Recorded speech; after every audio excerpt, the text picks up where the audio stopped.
Hello po, magandang araw po sa inyo lahat. So bali, dito po tayo sa part po ng likod ng bahay. So sa ngayon po naipakabit ko na po yung ating hand pump at yung cover po ng ating manhole. Pero hindi pa po yun tapos, may gagawin pa po kami dun. So sa ngayon, yan po, naipalatag na po namin yung PVC pipe. Nakakasa na po yan dyan. Ay, naka-install na po, nakakabit na po dun sa ating reservoir. Dito po sa catch basin, yun po yung PVC na detress. So dyan po papasok yung tubig, papasok po dun sa mismong reservoir.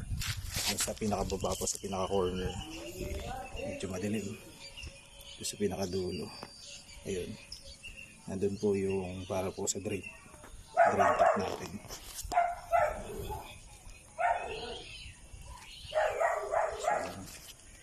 Dito po, yun po yung hukay para po dun sa pinaglagyan po natin ng PVC pipe. So kung mapapansin nyo po, medyo nakalubog pa po siya, no? So ang mangyari po kasi yan, kung halimbawa po ipatuloy nyo na po yung ating pump room dito, so yan na rin po kasi yung magsisilbing hukay naman po para naman po dun sa water line. So para hindi na po tayo mag-excavation dito sa part na ito at makalista rin po tayo doon sa magiging gastos. So from there, sa may pinaka corner, doon po natin i-connect. Ito papunta po dito, then i-connect po natin dito sa water line. So maglalagay na lang kami siya ng isang PPR pipe din po ilalagay natin. So lapitan ko lang po. Ayan po, pinalagyan ko na po ng loop pipe. Ayan. So ito po yung hand pump. So hindi ko pa lang siya pwedeng galawin kasi hindi pa po ganun katigas yung ating pinaka concrete pedestal ng ating hand pump.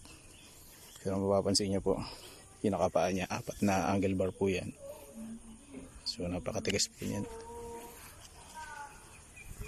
Yung kulay blue po na yun, yun po yung ating tawag dyan, yung onion patente.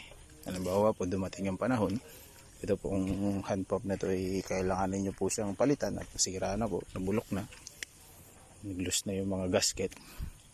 So dyan lang po kakalasin, tatanggalin yan, tatanggalin rin po itong 4 na screw na ito, 4 na screw, then bubunutin na lang po.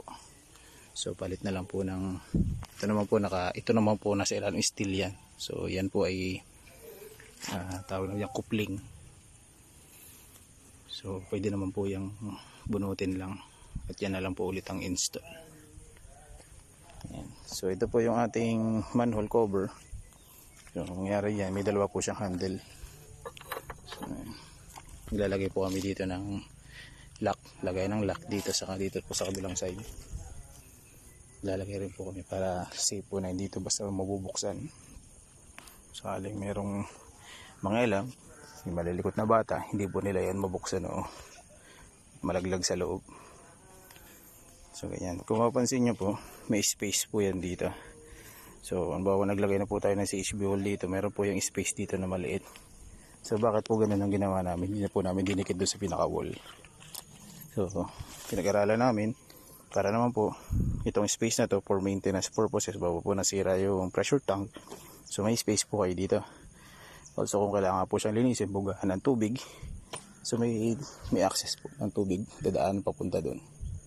So hindi mahirapan maglinis kung sakali.